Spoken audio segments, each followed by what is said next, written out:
कौन थे वो लोग जिन्हें इस देश की सरकारों ने बड़ी आसानी के साथ भुला दिया? कहां हैं वो लोग जो लगातार सोशल मीडिया प्लेटफॉर्म्स पर ऑक्सीजन के लिए मदद मांग रहे थे? ये सरकारें भी पूरी की पूरी आज के दौर में ट्विटर पर चलती हैं, लेकिन क्या इनको शर्म नहीं आई सार्वजनिक तौर पर झूठ बोलते हुए? गूगल करने पर अगर आप सिर्फ ऑक्सीजन क्राइसिस को ही टाइप करेंगे तो उसके बाद जो इमेजेस आपके सामने आएंगी, जो समाचार, जो न्यूज रिपोर्ट्स आपके सामने आएंगी, वो हम सब के सामने है। सब ने वो देखी है, सब ने वो पढ़ी है, लेकिन फिर भी क्यों सरकारें शुतुरमुर्ग बन रही हैं? ये सरकारें सोचती हैं कि हमारी जनता, हम लोग, हमारा भारतीय समाज सिर्फ चुनाव के दौरान ही सक्रिय होता है, इसलिए इनकी मंशा यही होती है कि कुछ भी कह दें और इन्हें मूर्ख बना दें। इसलिए आपको, आप सभी को, एक एक व्यक्ति को जो भी इस वीडियो को देख रहा है, उसे जागृत होना होगा। नमस्कार, आदाब, सत श्री अकाल दोस्तों, स्वागत है आप सबका मेरे YouTube चैनल स्वप्निल जंक्शन पर। और मैं आशा करता हूं कि आप सभी स्वस्थ और सुरक्षित होंगे। दोस्तों, आज की इस वीडियो में मैं अपनी बात रखूं, लेकिन उससे पहले आपसे एक बात कहना चाहूंगा दोस्तों, कि हो सकता है कि आज मैं कुछ ऐसी बातें बोल जाऊं जो शायद मुझे नहीं बोलनी चाहिए। शायद मुझे भाषा की मर्यादा को बनाकर रखना चाहिए, लेकिन आज मैं बहुत ज्यादा दोस्तों पीड़ा में हूं। और कहीं ना कहीं मेरे पास YouTube का ये प्लेटफॉर्म है, सोशल मीडिया का ये प्लेटफॉर्म है, जिसके माध्यम से मैं अपने विचार, अपना ओपिनियन आपके सामने रखता हूं। और आज की इस वीडियो में दोस्तों जिस विषय पर मैं बात करने जा रहा हूं, जैसा कि आप शीर्षक इस पूरी की पूरी वीडियो का देख ही चुके हैं, और वो है कि कृपया ध्यान दीजिए। दोस्तों, पिछले दिनों 20 जुलाई को, अगर मैं आपसे कहूं कि 20 जुलाई को संसद के पटल पर, राज्यसभा के भीतर सत्तारूढ़ बीजेपी, जो इस समय दल जो देश की सत्ता पर काबिज है, उनकी तरफ से एक बयान दिया गया। केंद्रीय जो राज्य स्वास्थ्य मंत्री हैं, स्वास्थ्य राज्य मंत्री जो हैं, उनकी तरफ से यह बयान दिया गया कि दरअसल राज्य सरकारों और केंद्र शासित प्रदेशों की सरकारों की ओर से किसी भी रूप में ऑक्सीजन की कमी से किसी की मौत हुई हो, इसके संदर्भ में किसी भी रूप में कोई डेटा मुहैया ही नहीं कराया गया है। यानी संसद में खड़े होकर यहां पर सीधे तौर पर लिखित में पहले वो जवाब दिया गया, और फिर उसके बाद केंद्रीय स्वास्थ्य मंत्री अपने इस तमाम जवाब को, जो कि केंद्र सरकार की ओर से दिया गया, उसे डिफेंड करते हुए नजर आए। हमने देखा 20 जुलाई को कि किस प्रकार से मनोज झा हो या तमाम कांग्रेस के सांसद हो, जिसमें मल्लिकार्जुन खड़गे आते हैं, जिसमें शिवसेना के राज्यसभा के सांसद आते हैं संजय राउत, इन तमाम लोगों ने सरकार से कड़े सवाल और कठिन सवाल पूछे। लेकिन यहां पर दोस्तों बात जरूरी करना इस विषय को लेकर इसलिए भी है क्योंकि मैं इस पर एक विस्तार से वीडियो बना चुका हूं, जो भी आप, जिसको आप देख सकते हैं जाकर, उसका लिंक मैं डिस्क्रिप्शन में दे रहा हूं। लेकिन बात यहां पर दोस्तों करना इसलिए जरूरी है क्योंकि आप ये देखिए एक बार कि आखिर ये जो सांसद होते हैं, ये जो नेता होते हैं, ये जो मंत्री होते हैं, ये किस मिट्टी के बने होते हैं? ये किस चमड़ी के होते हैं? ये क्या चिकना घड़ा होते हैं? 2 महीने पहले की ये बात है, 2 महीने पहले की, 2 महीने पहले की बात को आप इस तरीके से भूल गए जैसे मानो बरसों पुरानी कोई बात हो। और जिस प्रकार से वो 2 महीने हमने गुजारे, अप्रैल के और मई का, उन महीनों के दौरान जो कुछ भी हुआ उसका साक्षी पूरा देश है। पूरी दुनिया ने वो सब देखा कि किस प्रकार से दुनिया के सबसे बड़े लोकतंत्र के भीतर वहां के लोग ही प्राणवायु के लिए तरस रहे हैं, ऑक्सीजन के लिए तरस रहे हैं। और यहां पर सरकारों ने बेशर्मी के साथ ये बातें कह दी कि दरअसल ऑक्सीजन के कारण कोई मौत ही नहीं हुई। अब यहां पर 2 बातें हैं, इनफैक्ट 3 बातें हैं। पहली बात यह है कि क्या केंद्र सरकार इतनी ज्यादा लाचार है कि उसके पास कोई साधन ही नहीं है कि वो अपने स्तर पर जाकर जांच कराए? क्या इतनी बेबस है हमारी केंद्र सरकार कि वो अपनी एजेंसियों के माध्यम से ऑडिट नहीं करा सकती? दूसरा, इसमें जो एक प्रकार से मुझे पक्ष समझ में आता है वो यह है कि हमारी राज्य सरकारें, राज्यों के भीतर कांग्रेस की भी सरकार है, बीजेपी की भी सरकार है, तृणमूल की भी सरकार है, एआईएडीएमके और अभी डीएमके की सरकार है मौजूदा समय में। ये तमाम सरकारें नहीं हैं, और भी अलग अलग जो पार्टियां हैं उनकी भी सरकारें हैं इस देश के भीतर। तो क्या इन लोगों को शर्म नहीं आई? क्यों इन लोगों ने आखिर डेटा मुहैया नहीं कराया केंद्र सरकार को, जैसा केंद्र सरकार की ओर से संसद में बयान दिया गया? ये बहुत बड़ा सवाल है। यहां पर यह बात कहना बहुत जरूरी है कि दरअसल ये तमाम पार्टियां, ये तमाम सरकारें, चाहे केंद्र की सरकार हो या फिर राज्य की सरकार हो, ये तमाम एक ही थाली के चट्टे बट्टे हैं। इनमें कोई अंतर नहीं है, ना विचारधारा का, ना सोच का, और ना ही कार्यशैली का। इनका सिर्फ एक धर्म है, वो है लोगों को भिड़ाना और झूठ बोलना। ये आपके सामने आते हैं भेष बदलकर कि ये आपकी सेवा करेंगे, और फिर ये आपकी सेवा नहीं करते बल्कि सिर्फ सत्ता की मलाई खाते हैं, सिर्फ मेवा खाते हैं। आपसे एक सीधा सवाल है दोस्तों, आप इस देश के सम्मानित नागरिक हैं। आप मुझे बताइए कि आपके कौन, मेरा ऐसा मानना है कि जो भी लोग इस वीडियो को देख रहे हैं, उन्होंने उन 2 महीनों के दौरान अपने किसी ना किसी जानने वाले को, चाहे वो कोई रिलेटिव हो, चाहे कोई फ्रेंड हो, या फ्रेंड का कोई रिलेटिव हो, या कोई ना कोई आपके कॉन्टैक्ट लिस्ट में ऐसा जरूर होगा जिसको ऑक्सीजन की कमी के कारण अपनी जान गंवानी पड़ी होगी। और ये बातें दुनिया ने देखी हैं, और इस पर केंद्र सरकार की ओर से यह बयान देना कि सरकारों ने हमें मुहैया नहीं कराया, राज्य सरकारों ने, यूटी की सरकारों ने हमें डेटा ही मुहैया नहीं कराया, इसलिए ऑक्सीजन के कारण किसी की मौत ही नहीं हुई, शायद इससे ज्यादा संवेदनहीन बयान कोई हो नहीं सकता। हम अक्सर हमारे देश में संवेदनशीलता की बात करते हैं, हम अक्सर इस देश के भीतर भावनाओं की बात करते हैं। ये है भावनाएं हमारी सरकार की, ये है हमारे देश की संवेदनाएं, ये है सरकारों की संवेदनाएं। ये लोग अपने आप को जनप्रतिनिधि कहते हैं, तथाकथित जनप्रतिनिधि। लेकिन मेरा आपसे सीधा सवाल है कि आप थोड़ा सा अपनी याददाश्त को टटोलिए और थोड़ा सा पीछे जाइए, और आप देखिए कि उस दौर में अस्पतालों के भीतर कितने जनप्रतिनिधियों ने दौरा किया। स्थिति स्पष्ट है, शीशे की तरह स्पष्ट है। यहां पर इन लोगों ने सिर्फ अपने स्वार्थ के लिए काम किया। कोई बजट इन्होंने खर्च ही नहीं किया इस देश के इंफ्रास्ट्रक्चर को डेवलप करने में, हेल्थ के इंफ्रास्ट्रक्चर को।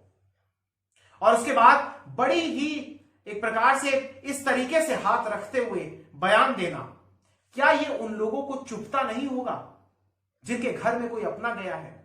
उस दौर में हमने देखा कि किस प्रकार से लोग सड़कों पर मर रहे थे। उस दौर में हमने देखा कि विदेशों से भारत की सहायता के लिए ऑक्सीजन कंसंट्रेटर्स आ रहे थे, ऑक्सीजन जनरेशन प्लांट आ रहे थे, ऑक्सीजन के सिलेंडर तक आ रहे थे। ऑक्सीजन की रिफिलिंग हो जाए सिलेंडरों में, उसके लिए लोग लंबी लंबी कतारों में खड़े रहे, धूप, गर्मी, लू, भूखे प्यासे सब खड़े रहे। और तमाम मीडिया चैनल्स ने, तमाम अखबारों ने, तमाम सोशल मीडिया के अलग अलग प्लेटफॉर्म्स ने, मैंने भी, लेकिन उन लोगों ने ग्राउंड पर जाकर रिपोर्टिंग करी। उन लोगों ने एक चीज दिखाई कि किस प्रकार से वहां पर जो लोग खड़े हुए हैं वो कितनी सारी समस्याओं का सामना कर रहे हैं। वो अपने परिजनों की सांसें बचाने के लिए अपनी सांसों को दांव पर लगा रहे हैं, अपने जीवन को संकट में डाल रहे हैं संक्रमण के दौर में। लेकिन ये तमाम बातों को इतनी आसानी से, इतनी सरलता के साथ इन सरकारों ने नजरअंदाज कर दिया। इनको शर्म आनी चाहिए, इनको चुल्लू भर पानी में डूब कर मर जाना चाहिए। सिर्फ इतनी सी बात नहीं है दोस्तों, आप उस पीड़ा को समझिए। आप ये कल्पना कीजिए कि जिन लोगों ने अपनों को खोया है, जब सरकार की तरफ से लिखित में बयान दिया गया होगा तो फिर उनके मन पर क्या बीती होगी, उनके दिल पर क्या बीती होगी। हम लोग अपने आप को सौभाग्यशाली मानते हैं कि हमने किसी अपने को इस तरीके से नहीं खोया। लेकिन आप सोचिए कि जिन लोगों ने अपने किसी ऐसे व्यक्ति को खो दिया, अपने परिजन को, अपने करीबी को खो दिया, उन पर क्या बीती होगी। और स्थिति तब और भी ज्यादा भयावह हो जाती है, त्रासदी और भी ज्यादा बढ़ जाती है जब वो व्यक्ति कमाने वाला हो। ऐसी असंख्य घटनाएं, ऐसी असंख्य स्टोरीज हैं, आप कहीं पर भी जाकर किसी भी पोर्टल पर जाकर पढ़ सकते हैं, जहां पर या तो माता की मौत हो गई ऑक्सीजन की कमी से, या पिता की मौत हो गई ऑक्सीजन की कमी से, या माता और पिता दोनों की मौत हो गई ऑक्सीजन की कमी से, और बच्चे अनाथ हो गए। लेकिन आप कल्पना कीजिए कि जब उन लोगों ने अगर गलती से इस बयान को सुन लिया होगा, या ये डिफेंड करने की जो तरीका था जो उन्होंने किया, अगर उसको उन्होंने सुन लिया होगा, तो उनके दिल पर क्या बीती होगी। उनके मुंह में कह नहीं सकता, लेकिन वो क्या कह रहे होंगे, वो कौन सी बद्दुआ दे रहे होंगे, या आप खुद ही समझ लीजिए। यानी इस देश के भीतर जो तमाम चीजें पारदर्शी थी, जो सबको दिख रहा था, पारदर्शी भी नहीं बल्कि क्लियरली सबको दिख रहा था कि इस देश के भीतर ऑक्सीजन की कमी है, तभी तो आपने 1000 से ज्यादा ऑक्सीजन प्लांट्स को अप्रूवल कर दिया कि आप देश भर में अलग अलग जिलों में लगाइए। अगर ऑक्सीजन की कमी नहीं होती तो फिर आप ऐसी तमाम चीजों को क्यों आप अप्रूवल देते। चलिए वो भी छोड़िए, आपने ऐसा सिस्टम क्यों तैयार किया है जिसमें मौत अगर होती है तो उसके पंजीकरण में जो उसका रजिस्ट्रेशन करने की पूरी प्रक्रिया है, आप उसमें क्यों नहीं ये लिखते हैं कि यहां पर कोविड के कारण मौत हुई है, या फिर आप ये इसमें क्यों नहीं लिखते कि ऑक्सीजन की कमी के कारण मौत होती है। मैंने स्वयं ऐसे बहुत सारे सर्टिफिकेट्स देखे, बहुत सारी ऐसी रिपोर्ट्स देखी जिसमें या तो कार्डियक अरेस्ट बहाना दे दिया गया, कारण बता दिया गया, निमोनिया कारण बता दिया गया, या बता दिया गया कि ये अन्य कोई मॉर्बिडिटी थी उसके कारण इनकी मौत हो गई। कई सारे लोग जो ऑक्सीजन की कमी के कारण सड़कों पर मर गए, कई सारे ऐसे लोग जो ऑक्सीजन की कमी के कारण ऑक्सीजन सही समय पर नहीं मिल सकी उन्हें, इसलिए उन्होंने घरों में अपने दम तोड़ दिया। उनका क्या? हम सब ने वो तस्वीरें देखी कि किस प्रकार से शमशान घाटों में लाशें जल रही थी, शवों को जलाया जा रहा था, और किसी ने उस चीज की रिपोर्ट नहीं की, और जिन्होंने रिपोर्ट करी उन पर छापे पड़ दिए गए। मैं जिन पर छापे पड़े उनके अन्य व्यवसायों के बारे में बात नहीं कर रहा हूं, वो और क्या करते हैं, उनका ग्रुप और क्या करता है, इससे मुझे कोई लेना देना नहीं है। लेकिन अगर उन्होंने पत्रकारिता करी और उन्होंने सरकारों की पोल खोली, चाहे केंद्र सरकार हो चाहे राज्य की सरकार हो, तो फिर आप पे छापे पड़वाए हैं। ये बातें सबको समझ में आ रही है, और ये कोई नया तरीका नहीं है। ये हमेशा से इस देश के भीतर, जब से ये स्वतंत्र हुआ है उसके बाद से लगातार जो कोई भी हमारी सरकारों के खिलाफ आवाज उठाने की कोशिश करता है, आवाज उठाता है, तो फिर ये सरकारों को बर्दाश्त नहीं होता है। वहां पर सरकारों की सहनशीलता गौण हो जाती है, शून्य हो जाती है। बहरहाल मैं उस मुद्दे पर नहीं लौटूंगा, लेकिन मैं बात यही करना चाहूंगा कि इस देश के भीतर क्या बत्रा अस्पताल ने, क्या और तमाम अस्पतालों ने क्या मैसेजेस नहीं भेजे, क्या ट्वीट नहीं किए, क्या वो न्यायालयों में नहीं गए कि हमें ऑक्सीजन दे दीजिए, हमारे पास 25 मिनट की ऑक्सीजन है, हमारे पास 15 मिनट की ऑक्सीजन है, हमारे पास 100 मरीज ऑक्सीजन पर बैठे हुए हैं, लेकिन हमारे पास सिर्फ 1 घंटे का ऑक्सीजन बचा है। क्या ये सब झूठ है? क्या वो जो झूठ बोल रहे थे, क्या वो डॉक्टर्स झूठ बोल रहे थे, क्या वो अस्पताल झूठ बोल रहे थे? न्यायालयों ने, दिल्ली हाईकोर्ट की मुझे एक टिप्पणी याद आ रही है, उन्होंने कहा था कि फांसी पर लटका देंगे। क्या वो उन्होंने ऐसे ही बोल दिया था? इलाहाबाद हाईकोर्ट ने भी बयान दिया था। क्या ये तमाम चीजें, इलाहाबाद हाईकोर्ट ने इसे नरसंहार कह दिया था, मुझे जहां तक मैं अपनी मेमोरी को रिकॉल कर पा रहा हूं, तो ये सब झूठ था क्या? आज की डेट में सरकार, मैं 70 वर्ष में क्या हुआ, 7 वर्षों में क्या हुआ, मैं उस पर आज नहीं जाऊंगा। मैं सिर्फ मोदी सरकार से इतना पूछना चाहता हूं, मोदी सरकार से भी पूछना चाहता हूं, और हमारी तमाम राज्य सरकारों से पूछना चाहता हूं कि इन 2 महीनों के दौरान, अप्रैल के महीने में और मई के महीने में जो कुछ भी हुआ, जिसके कारण पूरे देश में एक बार फिर से लॉकडाउन लगाया गया, जिसके कारण देश में 1 लाख से ज्यादा लोगों की मौत हो गई हो, और यह डेटा सरकारी आंकड़ा है, हमें वो चीज नहीं पता कि कितनी मौतें अनरिपोर्टेड रही या अंडर रिपोर्टेड रही, क्योंकि बहुत सारे ऐसे आंकड़े, बहुत सारे ऐसे सरकार में ही मौजूदा पहले नौकरशाह ऐसी रिसर्चेस का हिस्सा बन चुके हैं कि वहां पर कहा गया है कि देश के भीतर मिलियंस की संख्या में मौत हुई है। यानी ये जो अभी डबल फिगर में मौत का आंकड़ा नहीं गया है, ये आंकड़ा डबल फिगर्स में है और लाखों में है। ऐसे में इस देश के भीतर आप लोग झूठ बोलते हैं। आप कराइए ऑडिट, अगर आपका दामन पाक साफ है तो आप कराइए ऑडिट, और उन तमाम चीजों को बैकलॉग्स अभी आप देख रहे हैं कि महाराष्ट्र लगातार ठीक कर रहा है। यानी गलतियां हुई हैं, मैं इसको गलतियां भी नहीं मानता, मैं इसको गुनाह मानता हूं। और इसमें सबसे ज्यादा जिम्मेदार केंद्र सरकार इसलिए है क्योंकि ये तमाम जो ये महामारी एक्ट और ये फला धमकाना चीजें लगी हुई हैं, ये तमाम चीजें ज्यादातर ये जो महामारी के दौर में स्थिति आ गई है, ये केंद्र सरकार के अंदर आ गई है। राज्य की सरकारें भी जिम्मेदार है, उन पर भी एक प्रकार से ये उनका भी ये दायित्व है, उनकी भी जवाबदेही तय होनी चाहिए, लेकिन केंद्र सरकार की ज्यादा होनी चाहिए क्योंकि उन्होंने ये सारा का सारा महामारी के दौर में कंट्रोल अपने अंडर ले रखा है। महामारी एक्ट हो या कोई भी तमाम दिशा निर्देश गाइडलाइंस बनाना हो, तमाम चीजें केंद्र सरकार ही देती है। और सबसे बड़ी बात यह है कि आप जो डेथ सर्टिफिकेट्स बना रहे हैं उसमें आप मेंशन क्यों नहीं कर रहे हैं कि कोरोना के कारण मौत हुई है। कल को आप ये कह देंगे कि कोरोना के कारण मौत ही नहीं हुई, ऑक्सीजन के कारण मौत ही नहीं हुई, क्योंकि हमने ये जो व्हाइट पेपर है इसमें ये मेंशन ही नहीं है। और अगर ये कोई मामला कोर्ट में जाता है तो कोर्ट तो साक्ष्य मांगता है और साक्ष्य के नाम पर वहां पे वजह ही नहीं लिखी, वहां पे कारण ही नहीं लिखा हुआ है। मीडिया रिपोर्ट्स भरी हुई थी। अमृतसर में, उत्तर प्रदेश में, लखनऊ, आगरा, मेरठ, तमाम जिलों में, तमाम बड़े बड़े महानगरों में, दिल्ली में, मुंबई में, कोई शहर आप बोलिए, कोई इलाका आप बोलिए, कोई गांव का इलाका आप बोलिए, वहां पर लोगों को ऑक्सीजन की कमी के कारण बहुत सारी समस्याओं का सामना करना पड़ा और उनकी मौत हुई है। और सरकारें बेशर्म होकर वहां पर कहती हैं कि दरअसल हमारे पास कोई डेटा नहीं है। भाई डेटा नहीं है आपके पास, यार गजब की स्थिति है। कल को अगर आपको जनता बोल दे कि हम आपको वोट नहीं देंगे तो फिर आपका क्या होगा। इस देश में एक जाते जाते बात यही कहना चाहूंगा कि जब इस देश के नेता को वो सत्ता की कुर्सी मिल जाती है ना, तो फिर उसके जन सरोकार टूट जाते हैं। वो जनता की फिक्र करना छोड़ देता है। वो सिर्फ ये देखता है कि मुझे विधानसभा में जाना है, वहां सत्र में बोलना है, जो गिनती के कुछ दिन चलता है, या फिर वो ये सोचता है कि अगर वो केंद्र में है या एमपी है तो फिर उसको जाना है संसद में और वहां पर बयान देना है। बस उसकी जिम्मेदारी सिर्फ इतनी ये है। और ये हमारे जनप्रतिनिधि हैं। चुनाव करवा लो, चुनाव इनको किसी भी मोड में कराने, हर समय कराने, हर समय तैयार है।